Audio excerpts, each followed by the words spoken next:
Hello, everybody, and welcome to Early Access Podcast, episode 77. I'm your host, Angelo, as usual, and thank you for stopping by and, checking us out.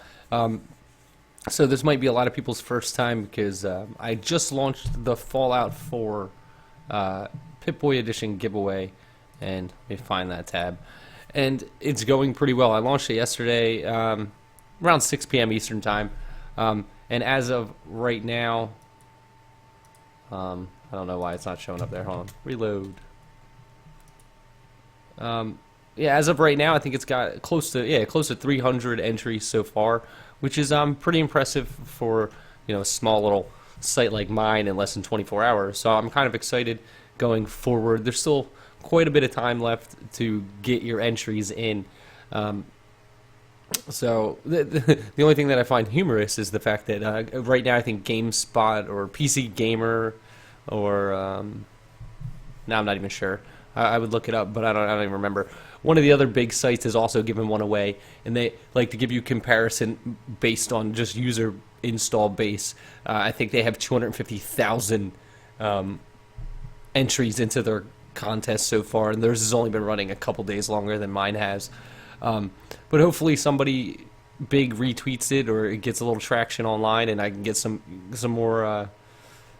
more entries. But if not, I mean, it's just a smaller pool for you guys, a better chance to win. But yeah, I'm excited for it to go along. The link is in the show notes, so you can find it at earlyaccessmedia.com. If you haven't entered yet, it's pretty simple. The only mandatory one is to make sure that you are following me on Twitter at earlyaccesspc, and then after that, it's just watching the video of the podcast on the YouTube channel. Let me think. Like going and checking out the podcast on iTunes. God, I don't even remember, and I can't even click on them to check. They're all pretty simple, though. It's just click this, go watch this, tweet about it. Like I was saying in the last episode, it's pretty self-explanatory. But yeah, I'm excited to get the new followers. I just want to point out, though, if the contest is you got to be 18 and older, just because the game's mature. I know mature rating is 17 and up, but I can't set the contest to 17 and up. So unfortunately, it's 18 and up, and then also you got to live within the United States. It's not up to me, but the contest laws and stuff like that are different in every country, and I don't. It's hard to ship stuff like this outside of the United States because of the way their contest rules work and everything. So you must be 18 and older, and you must live within the United States to win the contest. I'm sorry if you've already signed up, but welcome anyway. Thank you for checking out the podcast. So yeah, I just woke up like about a half an hour ago. I fell asleep on the couch with my girlfriend, and just almost completely missed this, but that's not going to happen. Not if I have anything to do with it. Yeah, I just kind of was watching TV and dozed off on the couch. Had one too many glasses of wine this evening, and then woke up around 11:30 and was just like, "Oh God, what's happening?" And then finally got the courage and energy up to make my way into the computer room, into the studio to pull the show notes together and get this show out for you. It's going to be a relatively short episode just because of the fact that it's a weekend episode, so generally there's not too much that's come out. The only thing that falling asleep early, falling asleep on the couch for the past couple hours did was prevent me from getting another quick look up for you guys.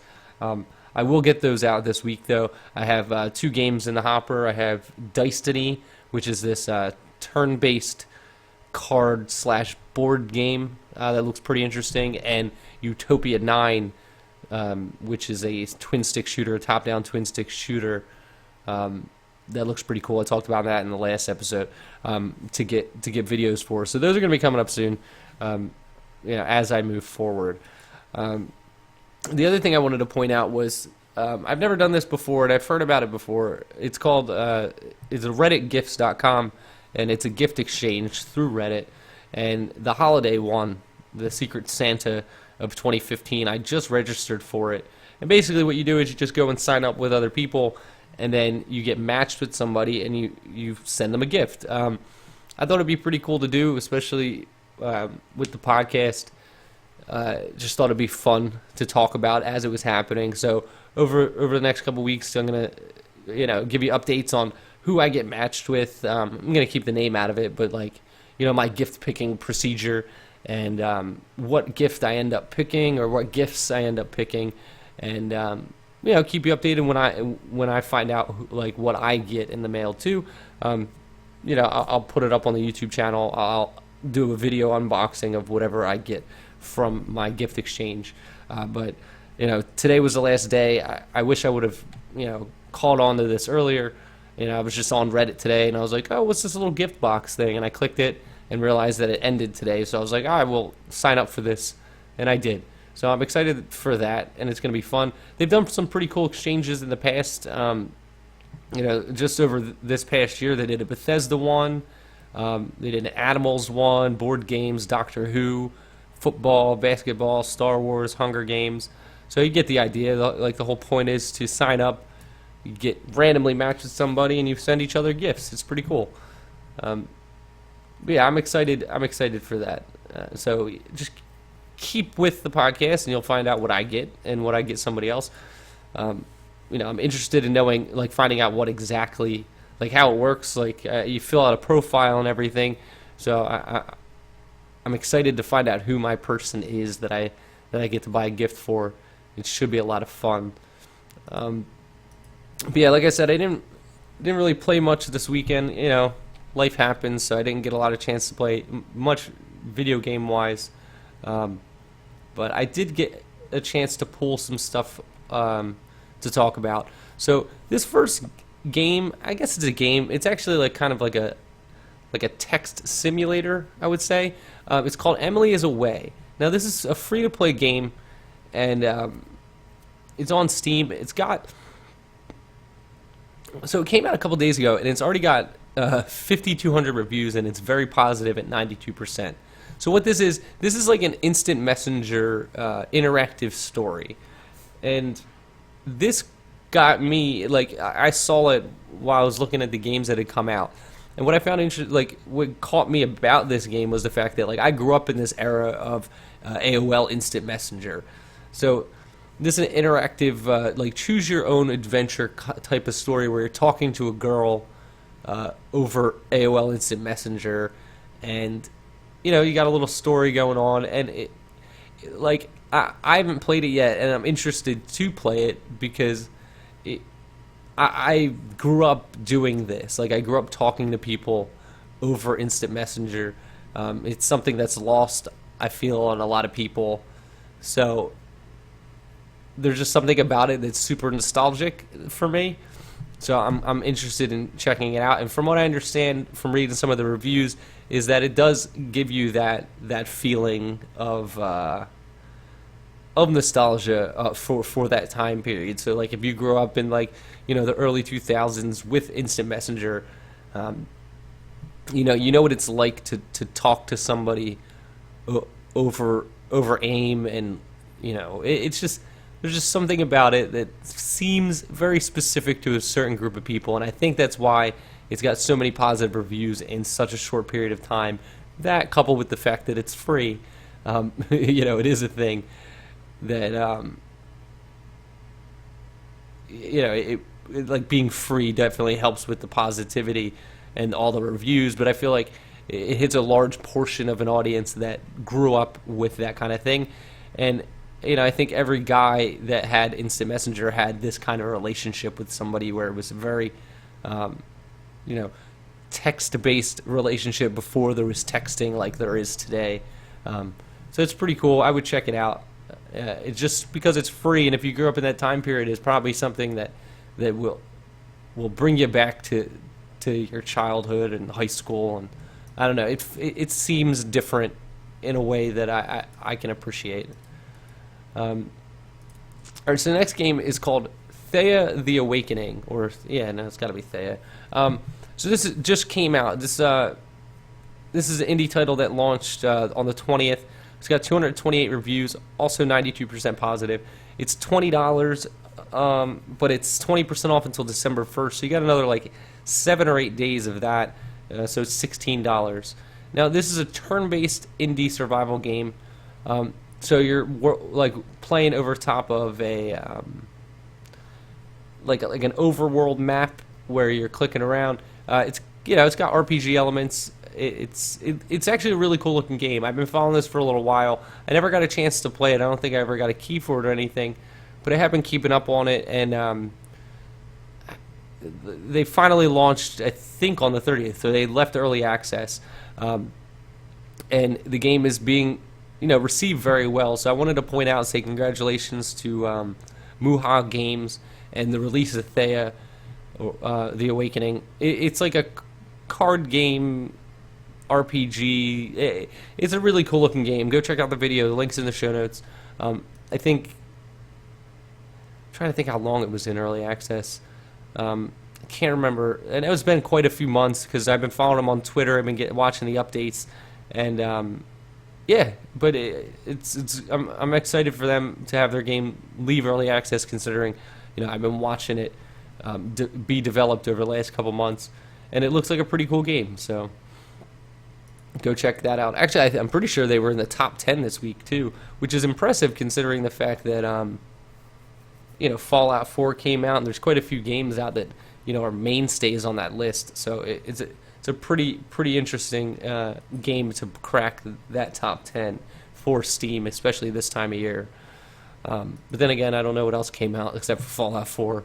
So, all right. So this next game is also not in early access, but again, it's another game that I had played like quite a while ago. That was, I got an early build of it in. They had messaged, I talked to them through email.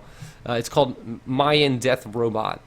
Now this is $15, but it's 10% off until the 25th of November. It's got 21 reviews, 95% positive.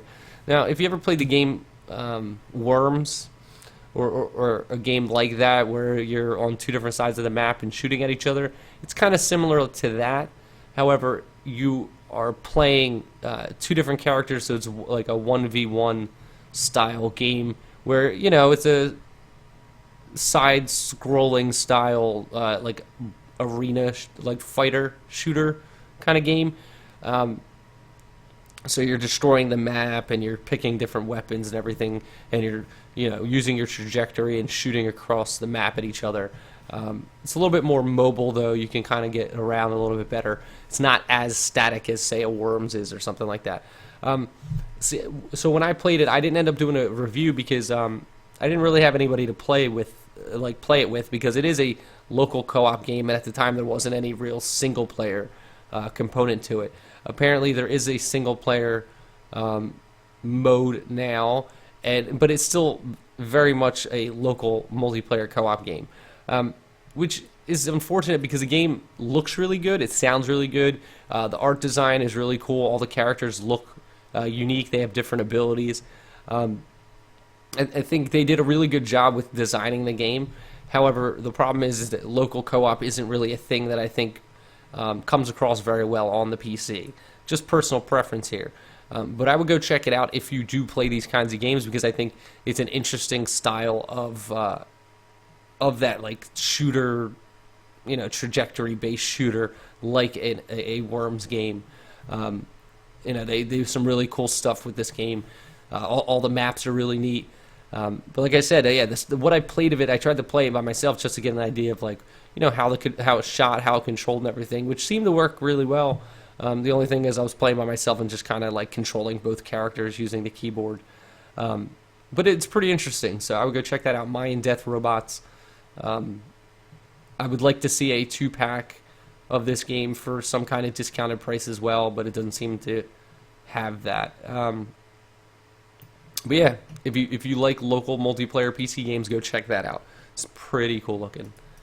So the next game is this game called Bitardia. It's got 55 reviews, 92% positive. Came out the other day. It's $7, 10% off for the next couple days for $6.29. Now this is hard to explain. It's an action adventure game. It's a first person, I don't even know what to call it.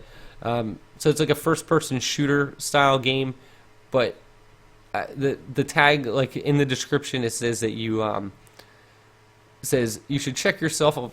You should check on yourself all rules of the internet and to make a trip in the spirit of classical budgetary shooters. Budgetary shooters, laying a way through obstacles of the fantastic world of the image board. So it's a game about memes, basically. So it's a first-person shooter where you're running around and interacting with a bunch of characters that are basically caricatures of memes that you find on the internet.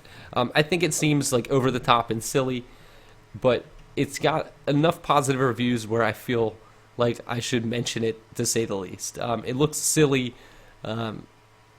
Usually games like this tend to just be like dumb, and this might be dumb, but it looks kind of fun.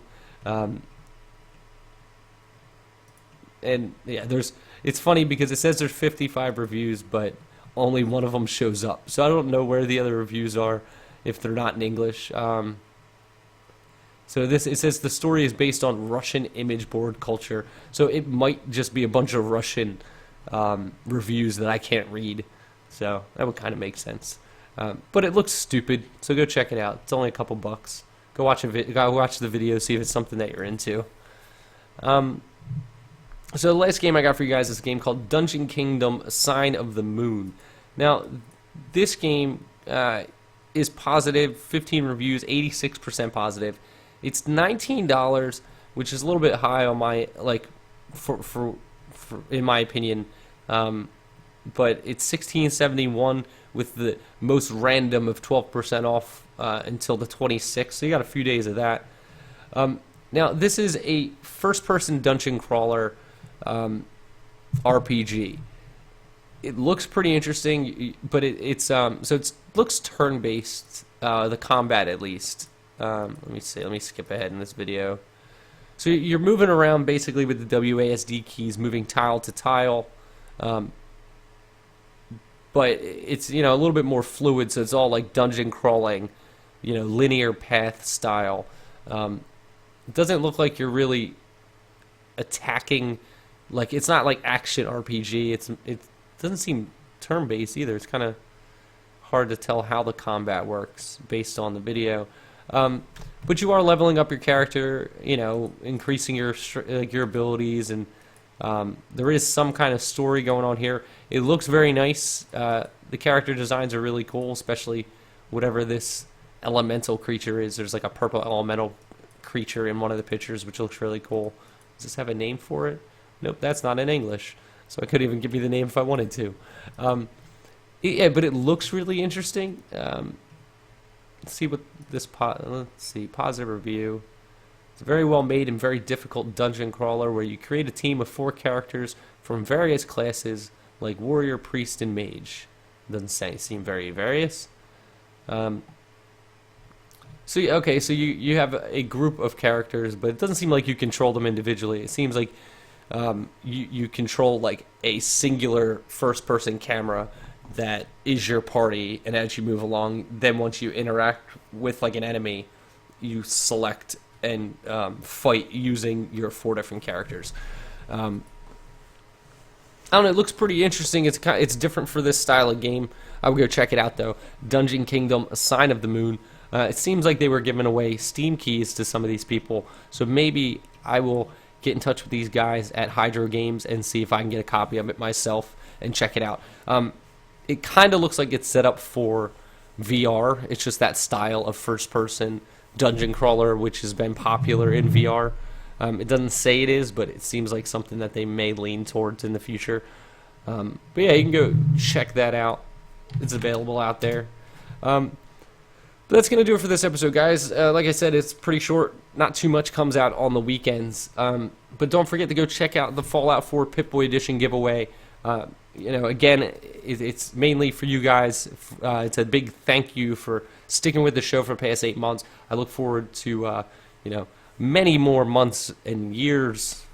Years is a bit much. Many more months and, years of doing the podcast. I'm having a great time. Jeez, look at the website. It's just like the last few episodes have just been like Fallout, Fallout, Fallout. like the 4 most recent posts on the website are the giveaway, and then the last like 3 episodes of the podcast were like Fallout came out, more Fallout giveaway. I tried to keep Fallout out of this, out of the title of this episode. I don't know if I put it in there or not. I think it's called Launch the Fallout Contest, but that happens. But yeah, that's going to do it for this episode, guys. Go check out Early Access PC on Twitter, Early Access Podcast on YouTube. Click through the Amazon banner at earlyaccessmedia.com, way down at the bottom. Bookmark it, use it whenever you buy anything. Christmas and Hanukkah and all the holidays are coming up. Use that link whenever you buy anything off Amazon. The kickback does really help out the show. Other than that, you can also go check out patreon.com/early access. I think the link's in the show notes. I don't know if it's Early Access Podcast or Early Access. I can't remember right now. If you want to support the show monetarily that way. But if not, guys, it is what it is. Go review the show on iTunes. The show needs more reviews. I think we only have 1 right now. 5 stars, preferably, if you like the show. But yeah, go review the show on iTunes or wherever you listen to the show at. But that's going to do it for this episode, guys. This is Angelo with Early Access Media and earlyaccesspodcast.com. And hopefully you're still out there destroying creatures in the wasteland because, it's still Fallout time because video games. We'll see you guys next time.